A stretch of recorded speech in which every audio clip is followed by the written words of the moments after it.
മലയാളിയിലേക്ക് ഏവർക്കും സ്വാഗതം. സൗദിയിൽ തെറ്റ് ചെയ്താൽ അതിന് ലഭിക്കുന്ന ശിക്ഷ വളരെ വലുത് തന്നെയാണ്. അതിനാൽ തന്നെ ഏറെ ജാഗ്രതയോടാണ് പ്രവാസികൾ ജോലി ചെയ്തു പോരുന്നത്. അതോടൊപ്പം തന്നെ സൗദി പ്രവാസികൾക്ക് നൽകുന്ന സുരക്ഷിതത്വവും ഏറെ മൂല്യം നിറഞ്ഞതാണ്. എന്നാൽ ഇപ്പോൾ അതിനേറെ കളങ്കം വരുത്തുന്ന വാർത്തയാണ് പുറത്തേക്ക് വരുന്നത്. മയക്കുമരുന്നുമായി സൗദിയിൽ പ്രവാസി മലയാളികൾ ഉൾപ്പെടെ 3 പേർ പിടിയിലായിരിക്കുകയാണ്.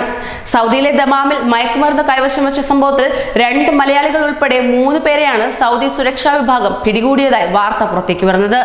മയക്കുമരുന്ന് അന്വേഷിച്ച് കടയിലെത്തിയ മലയാളിയെ പിന്തുടർന്നാണ് അന്വേഷണ ഉദ്യോഗസ്ഥർ 3 പേരെയും അറസ്റ്റ് ചെയ്തത് തന്നെ.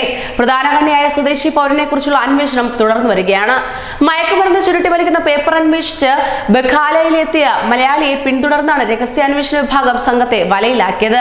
2 മലയാളികളെയും ഒരു ശ്രീലങ്കൻ പൗരനെയുമാണ് അറസ്റ്റ് ചെയ്തിരിക്കുന്നത്. പ്രധാന കണ്ണിയായ സ്വദേശി പൗരൻ വിദഗ്ധമായി രക്ഷപ്പെട്ടുവെന്നാണ് ലഭ്യമാകുന്ന വിവരം. ദമാമിൽ ജോലി ചെയ്യുന്ന പാലക്കാട് എടത്തനാട്ടുകര സ്വദേശികളാണ് പിടിയിലായ മലയാളികളെന്നാണ് ലഭ്യമാകുന്ന വിവരം എന്നത്. ഇതിലൊരാളുടെ സഹപ്രവർത്തകനാണ് ശ്രീലങ്കൻ പൗരൻ. മലയാളികളിൽ ഒരാൾ സ്പോൺസറുടെ ജാമ്യത്തിൽ പുറത്തിറങ്ങി. കട നടത്തി വരുന്ന സ്വദേശി യുവാവിനെ ഇത് വിൽപ്പന നടത്തിയതിന് ദിവസങ്ങൾക്ക് മുമ്പ് രഹസ്യാന്വേഷണ വിഭാഗം കസ്റ്റഡിയിലെടുത്തിരുന്നു. തുടർന്ന് ഇദ്ദേഹം നൽകിയ വിവരത്തെ തുടർന്നാണ് രഹസ്യാന്വേഷണ വിഭാഗത്തിന്റെ പിടിയിലായിരിക്കുന്നത്.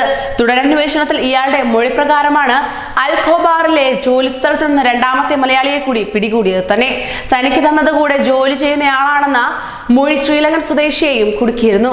പിടിയിലായ മലയാളികൾ 2 പേരെയും ഒന്നിച്ച് പഠിച്ചു വളർന്നവരാണ്. മാസങ്ങൾക്ക് മുമ്പ് ഇതേ സംഭവത്തിൽ സുഹൃത്തുക്കളായ വാഴക്കാട് സ്വദേശികളും പിടിയിലായിരുന്നു. എന്നാൽ ഇതിനെതിരെ മലയാളികൾ നേരിടേണ്ടി വരുന്നത് കടുത്ത ശിക്ഷ തന്നെയായിരിക്കും എന്നതിൽ മാറ്റമില്ല. ഇതിനാൽ തന്നെ കൂടുതൽ ജാഗ്രതയോടെ ഇത്തരം പ്രവർത്തികളിൽ ഏർപ്പെടാതെ പ്രവാസികൾ ജാഗ്രത പാലിക്കണമെന്ന് അഭ്യർത്ഥിച്ചുകൊള്ളുന്നു. കൂടുതൽ വാർത്തകൾക്കായി ഈ ചാനൽ സബ്സ്ക്രൈബ് ചെയ്യൂ.